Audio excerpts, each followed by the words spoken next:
Well, Mr. Within the Truth, Rida, uh, your prophet was many things. He was, he was a Sabi'a. We can conclude that because he used to worship different gods. Then he became a Nasrani when he married Khadija. And then he became a Muslim, right? So, but the thing is, if you call yourself a Sunni, Rida, that means you follow the Quran and the Sunnah of Muhammad. So I'm asking you, do you follow the Sunnah of Muhammad? Your mic, Rida, your mic. Rob, your question was precise, and I was precise as well in my question. Okay, so we were talking about the word Sunni or Shia. That's the two words we were talking about. And I've asked you from my part, and I've said to you, what was the Prophet? Was he Sunni or Shia? Before the coming of Islam, we're not talking about it. Okay, this is another debate where I can challenge you that the Prophet himself, he never ever worship an idol. He was like Abraham. Abraham, the same thing. He was wondering how comes those idols can be, one of them can be my Lord. And you know the story of Abraham. So the Prophet Muhammad, it was the same thing. So, but it's another matter. We can discuss it, further later on if you want. But your question was about Sunni and Shia. Okay. So now, if you tell me that the Prophet was Sunni, you need to give me proof. If he was a Shia, you need to give me proof. Because me, I think that the word Shia and Sunnah, came to surface after the death of the Prophet. Therefore, me, I don't follow people. Me, I follow the Prophet. He was nothing. He was just a Muslim. That's why I'm a Muslim. Mike's open. Well, that's really a foolish question. Now, here's why, Rida. How can your prophet be Sunni and Shia if you Muslims follow what the prophet came with? So how can he be Sunni and follow his own Sunnah? That doesn't make sense, right? Right? How can will he follow his own teaching? We know Muhammad didn't follow his own teaching. So that it's strange to call your prophet Sunni or Shia because Shia came way later, Sunni came way later. There was no Sunni yet. It came much later. So how can your prophet be called Sunni and Shia? That's a really foolish question from you. Your mic? Yeah, you're answering yourself. Even if I bring my grandmother back home, right? She lives in the village. She's got a jackass, she's got a donkey. Even if I speak to her donkey and I ask him this question, and I will give him your answer, he will understand. He will say, he will, shake head, and he will say that the Prophet, he wasn't Sunni, he wasn't Shia. So, how can I don't know, how can you you can get it wrong. So he was nothing, he was just following the Quran. So me, the same thing, I'm following the Prophet, I'm following the Quran.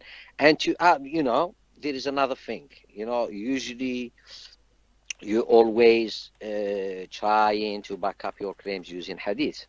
Why you are turning the blind eye on the big hadith, the very, very famous hadith, where the Prophet, he said, oh guys, do not write anything about me. I don't want you to write anything about me, whether history or nothing. Okay, just write the Quran, stick to the Quran. So this is why I'm rejecting all claims based whether on hadith or anything else. Me, I do follow Quran. From time to time, it's good to see, the history of the Prophet, how he was behaving, how he was dealing with people, and all that stuff is good. I mean, just to be inspired from him. But at the end of the day, the Prophet, he was a Muslim, just like Moses, he was a Muslim, just like Jesus Christ, he was a Muslim, just like Abraham, he was a Muslim. So I need to follow this, and I'm a Muslim. So what people they did after the death of the Prophet, I don't feel concerned, I'm not obliged to. It's not compulsory to wear Bukhari glasses or Muslim glasses or other people's glasses to look at Islam. No, no, no, no, no. I've got my own glasses. I've got my own understanding. I've got my brain. I can use my brain. I can work out a lot of stuff. But me, I wanted to share something, so I'll give you the mic. I don't wanna, I don't wanna keep the mic for too long. But I'll give you the mic, and later on, when it's my turn again, I will share something very important for you. May Allah open your eyes. Mic's open. Okay, well, listen. So basically, what you just said, you are a Quran only Muslim, but from time to time you love to cherry pick what you like. So you reject from the hadith, from the sunnah of your prophet, what you like, what you don't like, and you keep what you like. So you are cherry picking Islam. When it comes, when it's good for you, you're going to pick up a hadith or a source that is from outside the Quran. For example, praying 5 times a day, it's not nowhere to be found in the Quran. The Shahada is nowhere to be found in the Quran. So that you will get from the hadith, which is an outside source from the Quran. So you basically are cherry picking what you like, and what you don't like, you reject.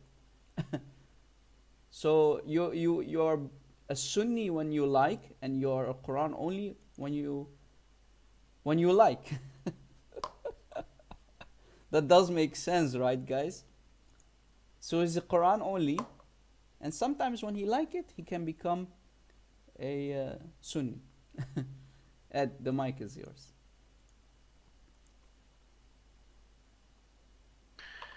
I'd be really interested to know what is the farthest mosque in the Quran known as the Al-Aqsa. Where is it located, and where is it described in detail in the Quran, as we see in chapter 6:114, the Quran being explained in detail? What is the show me the mosque in Mecca, and show me the Al-Aqsa Mosque in Jerusalem. In the Quran,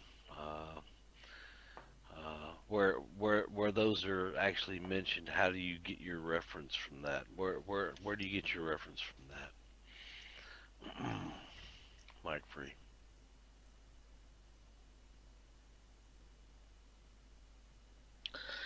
Well, thank you. It's a good question, but I wanted to ask a question. My question goes first, and later on I will answer your question.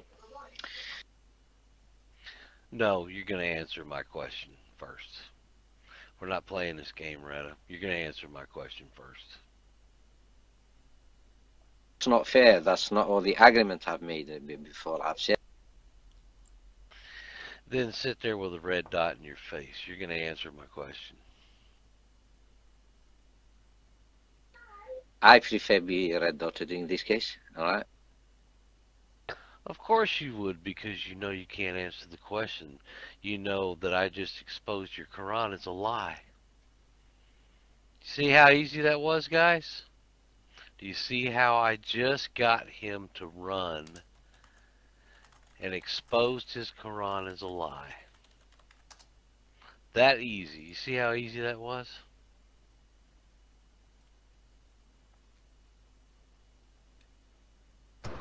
Okay, let me start by saying hello, y'all. Long time no see. Hey, I don't know. I had to step out and have a cigarette. I'm still fighting the nicotine battle here, so I don't smoke in the house no more. Anyway, I got a question. Within, I have a question for you. One question, simple, and I expect an answer. I expect a straightforward, manly answer. Which Quran do you follow? Now, don't jump up and tell me that there's only one, because there's not. I've done the research. There's a Quran that a Muslim can buy. and there's a Quran I can go over to Barnes and Noble and buy, which is missing a lot of verses. And if you tell me it's not missing a lot of verses, I will call you a liar straight to your face. All right? Yeah, answer Ed. But I want to answer to this. Which Quran do you follow? All right? Do you follow the one that says you got to saw my head off? Oh, he left. Darn it. Okay. All right. That's it. Your mic, Rob. Hang on here. Well, as you see, folks, Muslims cannot answer one simple question. First, he called himself a Quran-only Muslim. Then, he became a cherry-picking Sunni. So whenever it pleases him, he will take one hadith and he will reject many others that talk or make Muhammad look bad.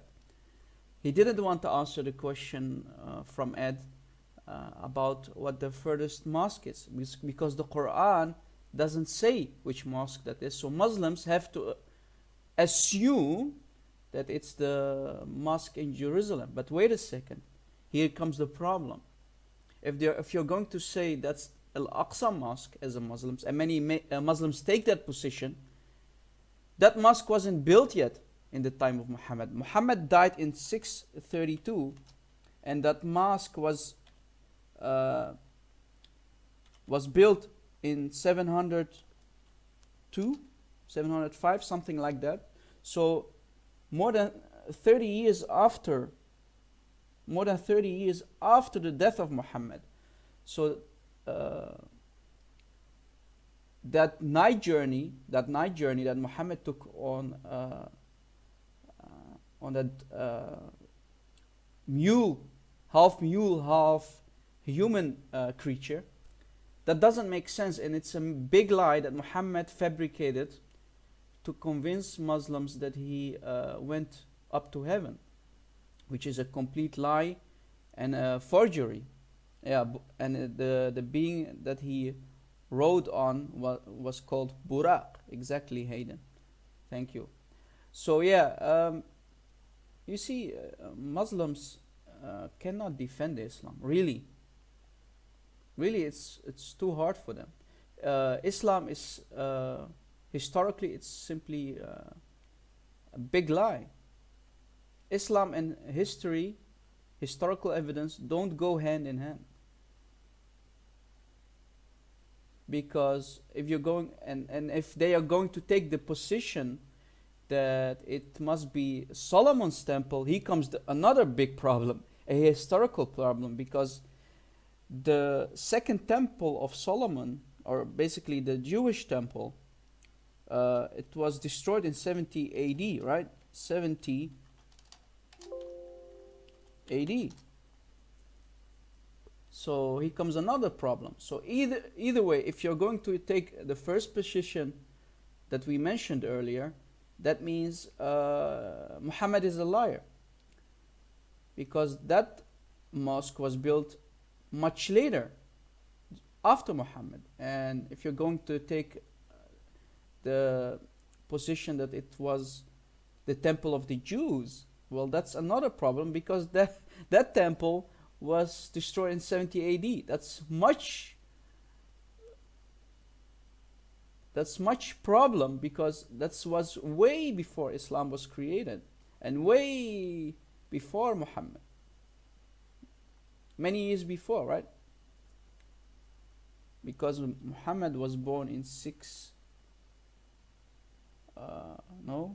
what year was it again?